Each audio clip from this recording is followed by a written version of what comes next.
from Yonkers. Adina, and I'm from Brooklyn. I'm Daisy. I'm from here. The men who will come here specifically to meet women. I think that's fine. That is not fine. It's a park. It's a public place. Like, I'm here to walk my dog. I'm not here to like meet men. I think it's fine as long as it's respectable. It all matters in the way you approach. Like, as long as it's not confrontational, it should be fine. Because I feel like this is a very like college-y park, and everyone's here to meet people. Not necessarily in that way, but maybe as friends too. I agree with Adina. I think like if somebody's respectful about it, then like that's totally okay. Like as long as it's not like too like intense or anything.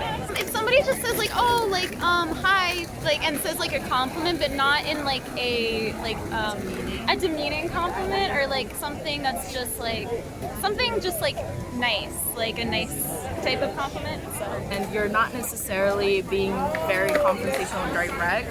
Maybe you could just have like a normal conversation you'd have with your friends, like introduce yourself and start from there.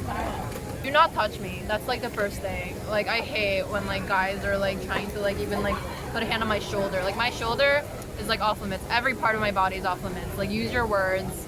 And then like I think the words like also have to be respectful. Like, do not call me honey, baby, sweetie. None of that shit. Like, I want to be treated like a professional, even if it's like not a professional setting. Because like you have to just assume that like all the boundaries are there, I think.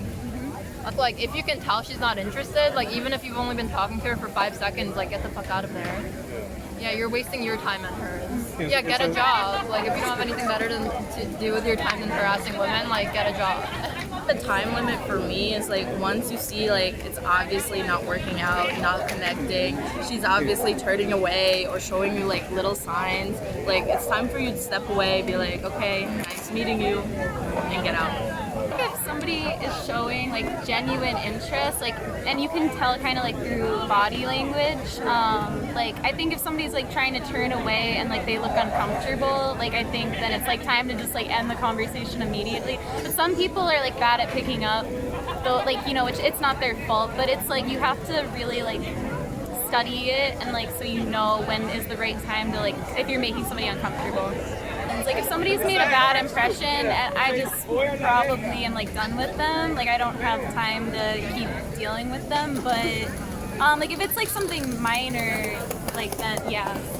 Like obviously everyone makes a first impression of someone even if they don't want to, and usually it's of appearance or anything like that superficial.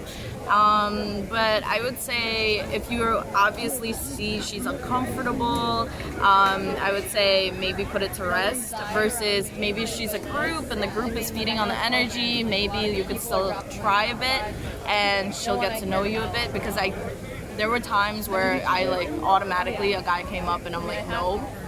But I was in a group setting and talking and getting to know him, he kind of became more interesting, and from then on it was that. No means no. Well, you can't change your mind.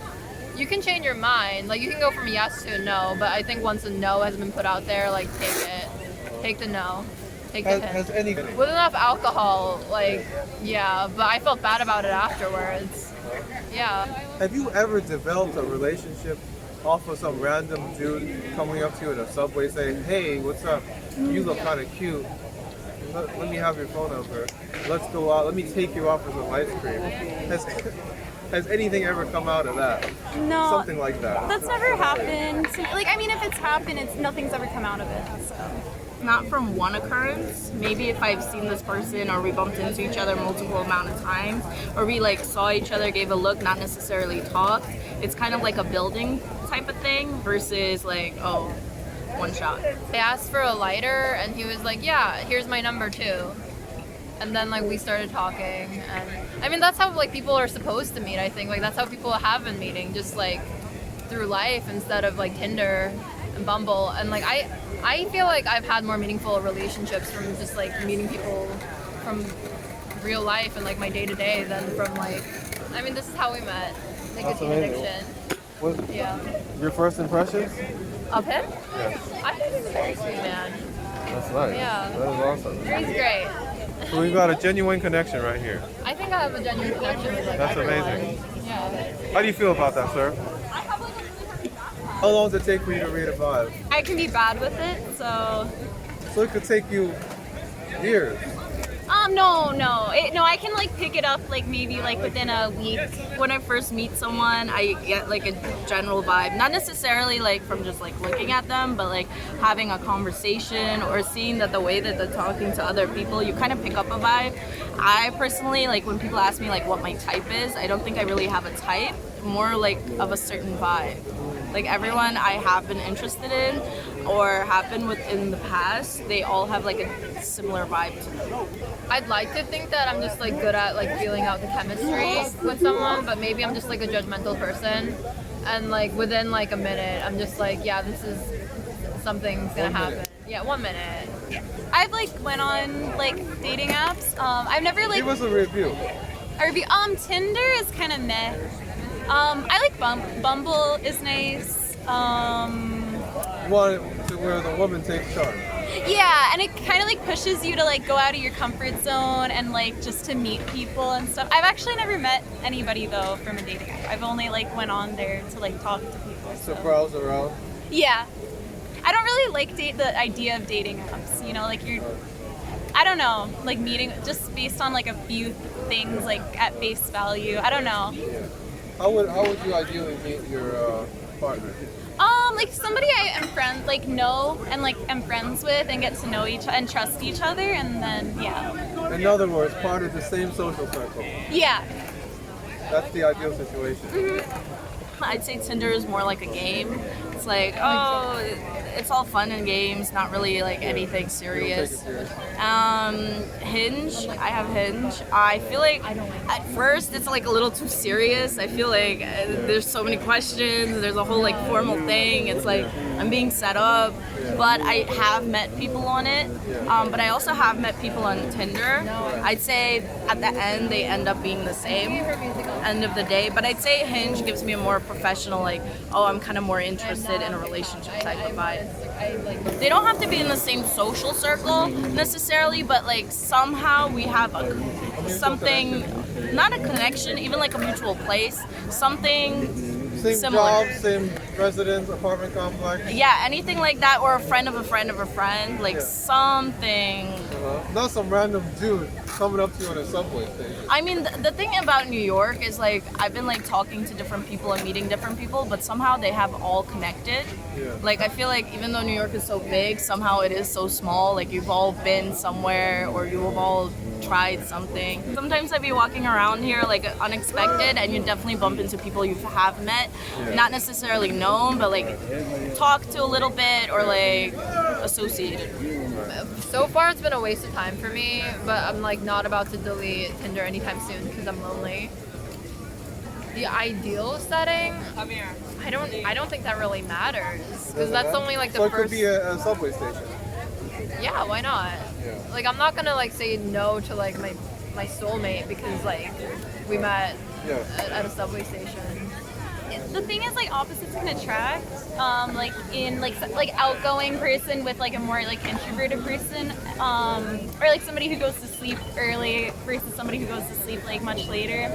Like if somebody like does like drinks a lot and goes out, like and sometimes it's good to have different things that you do so you have like separate lives, you know. It's like yes and no. Opposites definitely do attract. Like sometimes I'd be more into definitely more quiet and shy people, which is not usually my thing, but there's something interesting about them. And no, because I feel like in the sense of the way you worded your question with the alcohol and drugs, I feel like in those situations when it does reach an extreme point where it's become a problem, then in that case it's a no. I think you can't have opposite values. Like if someone's like really into like traveling and the other person wants to settle down, that's just not gonna work.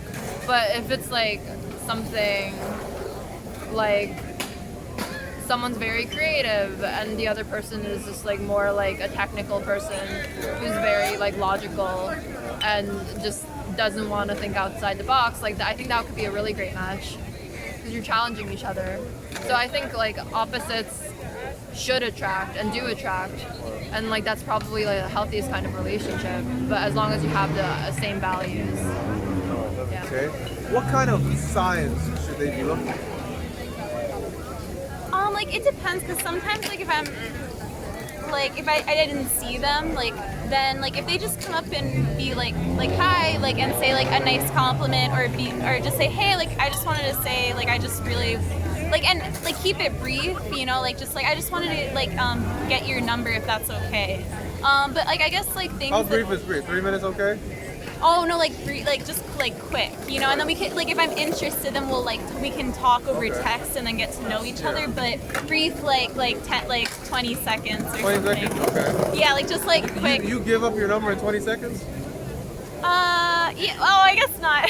Maybe like a minute. A minute? Yeah. Okay, that sounds good. So, and I guess like if I did see them, like, and I'm kind of like if I like smile at them, or like if I'm not like avoiding eye contact with them, and yeah, I think those are like good signs. So. All right, now let's say you're sending negative signals. You're not interested in this guy. What kind of signal are you sending out? Like when I notice them walking up to me, like I won't like want to look, like I might avert my gaze, like not on purpose, but it's just like I get like anxious, kind of like, and it feels awkward, and like I'll look at them, but I'll just be kind of like kind of wanting to end the conversation, just like maybe like my body will be turned a different way, and I'll be like kind of like seeming like I need to go somewhere. So for me, importance is in eye contact. Like I feel like that's the first thing. Like if you catch my glance, you'll definitely know. Like I either like throw in an eyebrow or smile or second glance. Yeah. I definitely agree with the eye contact part and like leaning forward or just like matching their stance a little bit. But eye contact is the most important because that's when you are showing vulnerability, because you can tell so much about a person based on their eyes and their gaze. During the day, like I'm like, it's just normal here. Like once I was approached by a guy, like a random guy here, and it kind of like I made me, I was like, but yeah, no, I feel like, I mean, it feels like there's a lot of people here, so I kind of feel like comfortable, you know, so. I do feel very intimidated here. Not necessarily like scared, but I feel like over here, like because everyone is so open and out there, or as you say, like creatures, I feel like there's a certain standard here, and you kind of have to like try to reach and try to be out there and definitely be more social, versus like Central Park, it's like you do whatever. So there is sort of like, what is it, tension in the air, kind of. I've been harassed here more than like at any other park, so I definitely feel like I'm more on high alert here than at Central Park, especially because we go to school right next to Central Park, so that kind of feels like home base. Yeah, and like I go jogging there with my friends all the time. So yeah, I feel more comfortable there and safe. Is maryy.josephine. That's my Instagram. adinas2, and I hope my mom doesn't see this. Instagram is floopflop. My dog, if he's watching, like I miss him more than like anything. Love you, Tom.